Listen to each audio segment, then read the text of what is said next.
Let's go, Cowboy Nation. Let's roll with this thing. Appreciate everybody for tuning in to the nation. Victory Monday, right? We back at it again, one way or another. Really appreciate each and every last one of you all. It is what it is at this point, Cowboy Nation.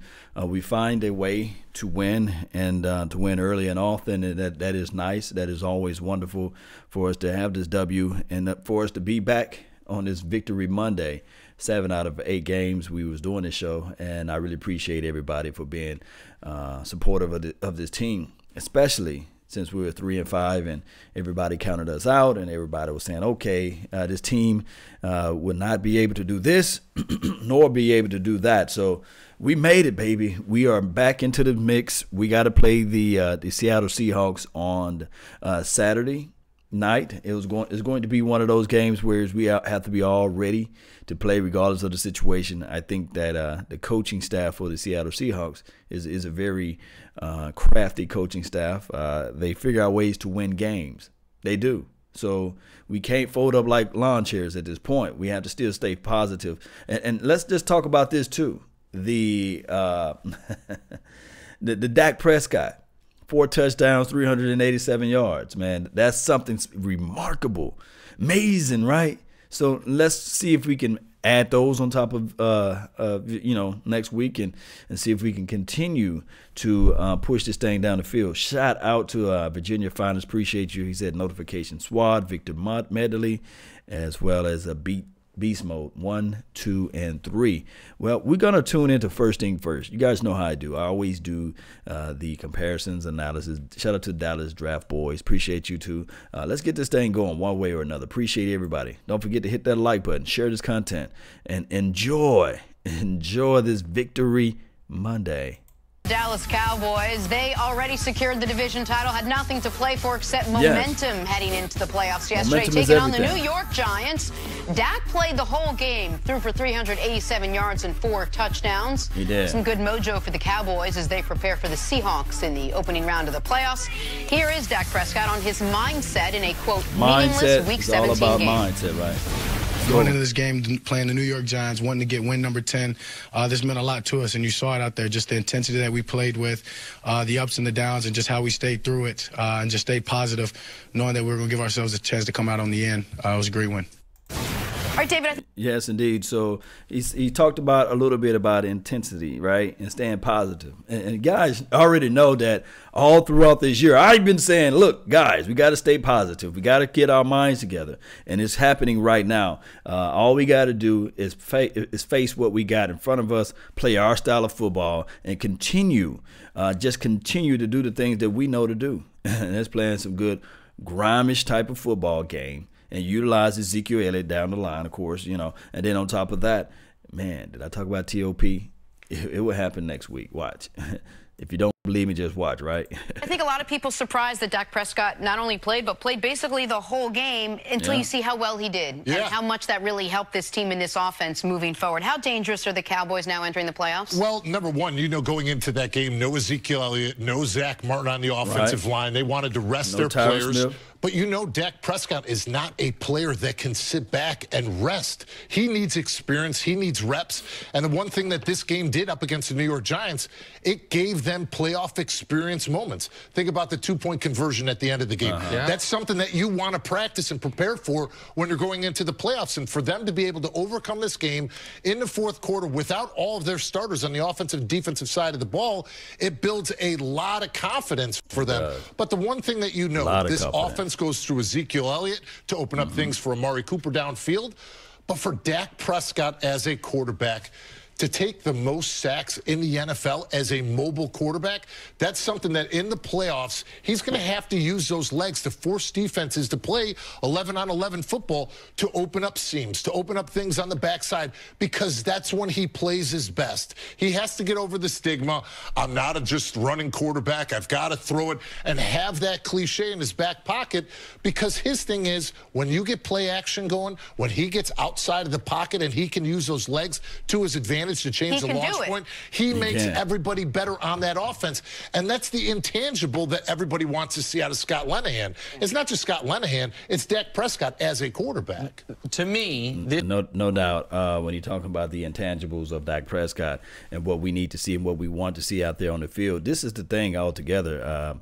I'm seeing growth factor. I say this a lot. You know, we looked at Blake Jarwin a couple of weeks ago when he was open and Dak Prescott threw behind him a little bit, and he tried to adjust on the ball and it just didn't connect.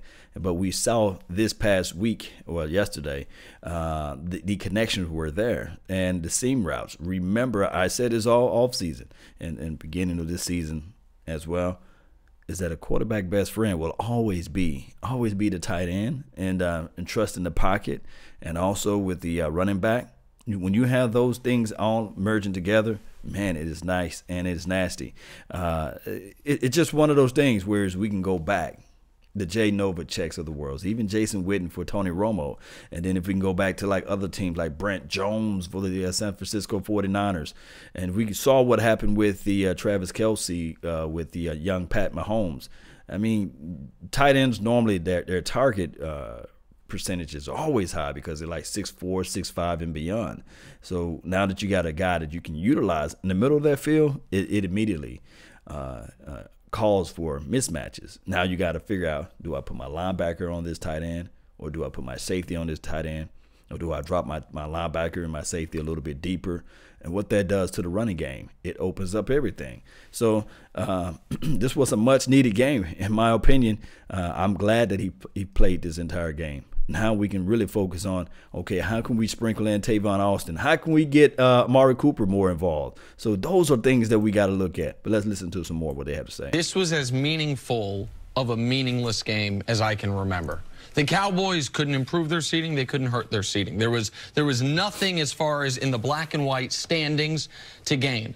But my God, did they gain a lot from this game. Yes. To win a game like this, Dak, who's most of his career's had 3 All-Pro offensive linemen, this year's had 2 All-Pro offensive linemen.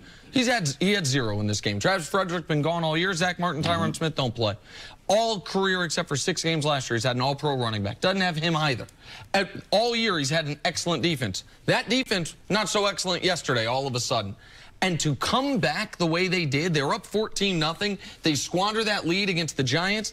And to come back the way they did, 4th and 15, a touchdown strike to Cole Beasley. Dak throws for, what, 387? The second most yards. It's the first 4 touchdown game of his career. It's the second most passing yards of any game in his career. Right. And it was all him. Like, the one reason the Cowboys, I have not taken them seriously as a championship contender all year, is number 4. Is because I don't trust their passing game.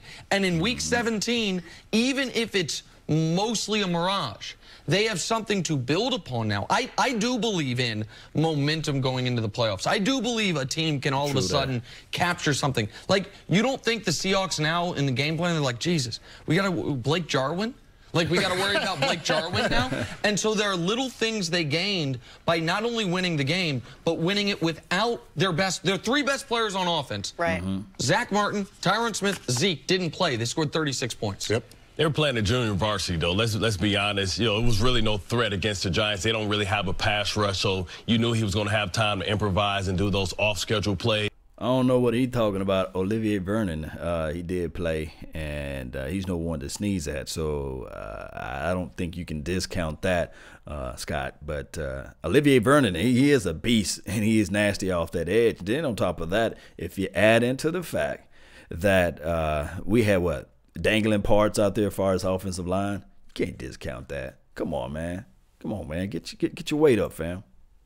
I think it was good for him to get some confidence, get some work in, some situational football, but they were going against a juggernaut. I mean, and this is a bad matchup because what I love about the Dallas Cowboys is that they can out-physical you, right? Because they can run the ball with Zeke downhill, they can limit your possessions, time of possession, and also then that allows you to make the shots. You look at how the offense is performing since Amari Cooper's come. They're up 40 yards. You know, the third down percentage is up because now the linebackers have to come up, and now pass you have yards the guy. Are up 70%.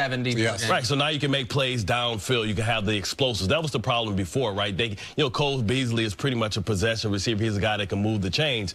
But now they're going against, arguably, one of the toughest teams in the game. You talk about their whole philosophy. It doesn't matter that they're not the Legion of Boom anymore. They have a fast, physical offense on both sides of the ball. And Russell Wilson is a better version of Dak Prescott. He's who Dak Prescott aspires to be. And this is just a bad matchup. This has one and done for me written all over. There are a number of things that you, Nick, were looking at. All right, so if we look at the first game against the Seattle Seahawks versus the Cowboys, I think it was at Seattle. One can argue the fact that Ezekiel Elliott, it wasn't his best game, although the stats didn't show it. He had 2 fumbles or something like that, and he stepped out of bounds and caught a pass up the field, scored, but it was looking like, hey, he was out of bounds. So they took that back. So now you have a fresher Ezekiel Elliott, and I don't think they got Earl Thomas out there. Now they do have Frank Clarks of the world. They do have Bobby Wagner, who is a vicious, and I'm talking about a nasty type of linebacker out there. Coleman kid, he's solid out there playing safety or free. And who else they got? The Griffin, both of those guys. They pursue to the ball like no other. But I'm saying that now it's a home game. We got a little taste of blood. We want to be able to really say to ourselves, okay, all right, you guys beat us earlier this year, but now it's like revenge. I don't think that Ezekiel Elliott would have like the poor performance that he had this first week whenever they played the first time, what have you. I think it was like week 3 or week 2, something like that. But it is what it is. All we got to do is play our style of football. Yes, TOP is something remarkable, but as much as everybody praises number 3, Russell Wilson, he can have his bad hiccups too. So all we got to do is play our style of football, and we'll get this thing going one way or another. Let's listen to some more what they have to say. With this Cowboys team that said you would feel better about Dak Prescott in the offense, and one of them was red zone efficiency. Yesterday they were converting 3 of 4. Right. They once again they start the game off poorly in that regard, and then they, just like the week before, they were good on the following possessions. You mentioned the sacks. Yes. Dak and Deshaun Watson are the 2 most sacked quarterbacks in football. With Deshaun, it makes sense. They have a terrible offensive line, and he is asked to do everything. With Dak, it shouldn't be the case. So they have to get better there. Come on, man. I hate when they say that. I'm not saying they're going to beat Seattle. Seattle, you mentioned Russell Wilson's better than a better version of Dak. They actually even run the ball better in Seattle than they do in Dallas, even though they don't have a guy like Zeke. But to win a game where you rush the ball 22 times for 51 yards, win a game when your defense gives up 35 points, it was a gamble by Jason Garrett, not only to play Dak, but to leave him in the whole game. There were multiple times throughout the game where you could have taken him out, said, hey, great job, you got us a lead, you put us in position. He left him in there to where the Cowboys could be going into the playoffs feeling terribly. We blew this lead. The Giants, who are our JV team, like you put it, beat us in a game where we were playing our guys. Or worse, injuries. Right, or injuries. And it looked like Leighton Vander Esch got dinged, but I think he's okay. Like, the Cowboys took a big gamble this weekend in my eyes, David, and I think it paid off tremendously. I think it did as well, because if you look at 2007 when we played the Patriots at the end of the year, people told us that we should rest that game. But the one thing that it did is, even though we lost the game, it built confidence for us because, hey, if we left a couple plays on the field up against the undefeated Patriots team, we know that we're capable of beating teams that aren't as good as the Patriots. And that's something for the Dallas Cowboys that they did yesterday, to overcome that game in the 4th quarter, to do it with a game-tying drive, and then to seal it with a 2-point conversion.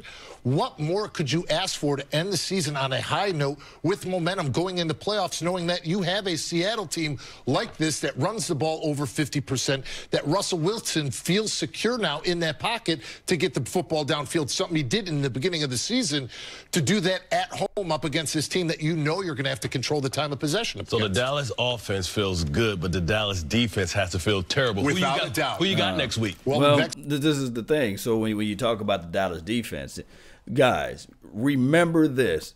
They didn't start scoring. The Eagles, I guess the Giants, didn't start scoring until they put D-Law on the bench.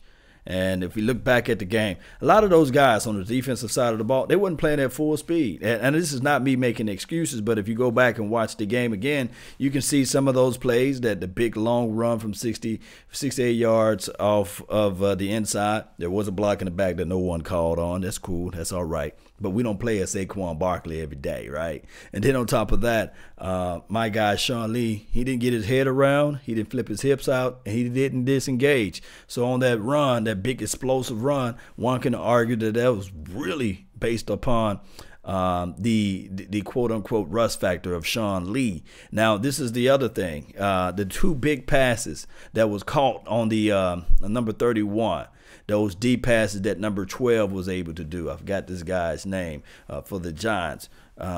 One can argue that Eli, he loved to gamble. And Eli was just doing Eli type of things. I don't think that Russell is the guy that's going to take those type of throws in a game. Now, can Russell throw the deep ball? Yes. But the thing is, you got to understand, too, it's a twofold. What makes this defense better, believe it or not, is Ezekiel Elliott. T.O.P. when he runs the ball, everybody know, tick, tick, tick, tick, tick. The clock is moving out the way, and that's just how the bottom line, that's how it goes, Cowboy Nation. I wish I can say it I wish I can say it in another fashion or another way, but it is what it is. Trust me, when DeMarcus Lawrence get back out there and that front four get out there, you're not going to just go around and putting up 30 points. That's just the bottom line. I can't just say this much longer, but it is what it is. Let's listen to some little bit more what they have to say. And Lattimore, appreciate you, Ben Henderson. Appreciate you. Lattimore was able to catch those passes, and he did a damn good game.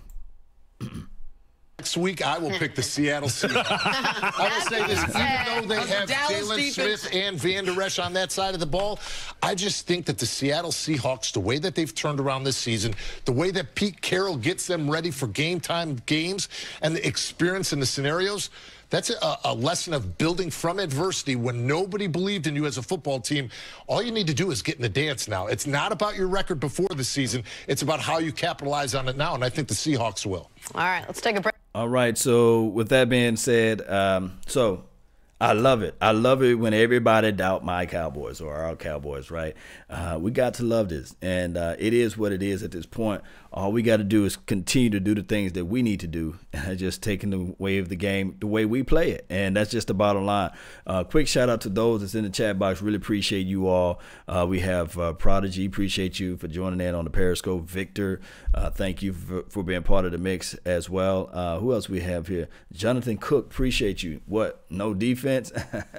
Hey, man, the defense going to step it up. Just a bunch of haters. Cowboys will prove them wrong again. This is Sammy Dredd. Yeah, so it's every week it's a new hater. You know, it's a new hater every week. It's a new philosophy saying, okay, well, one week, well, we can't pass the ball. The next week, well, we can't run the ball. Now it's the defense part of the situation. We'll see. It is what it is at this point. All we got to do is play our style of football. Shout out to Prodigy. He's saying Eagles Nation. Shout out to the Eagles, man. I appreciate you guys for making it into the playoff. You know, you guys are the defending Super Bowl champions. Let's see if you guys can continue to hold that crown. But one way or another, Cowboy Nation, all we got to do is play our style of football. Let's go one way or another. That's been my time. I really thank you all for yours. And remember, you're listening to nothing, and I mean absolutely nothing but the best. Salute. Let's jam on out, baby. Let's get this thing going one way or another. Let's go. Let's go. Let's go with it. Yes, it's all good. Don't forget to hit that like button. Share this content. Let's go, Cowboys Nation. One day at a time. Victory Monday. Yes, indeed. Yeah. Yeah, let's go, Cowboys Nation. Don't it feel good to have that victory? Yes.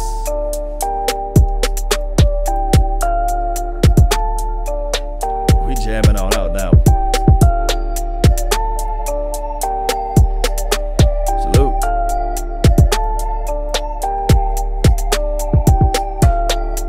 What it is, guys. It is what it is. Cowboy Nation all day, every day. All right.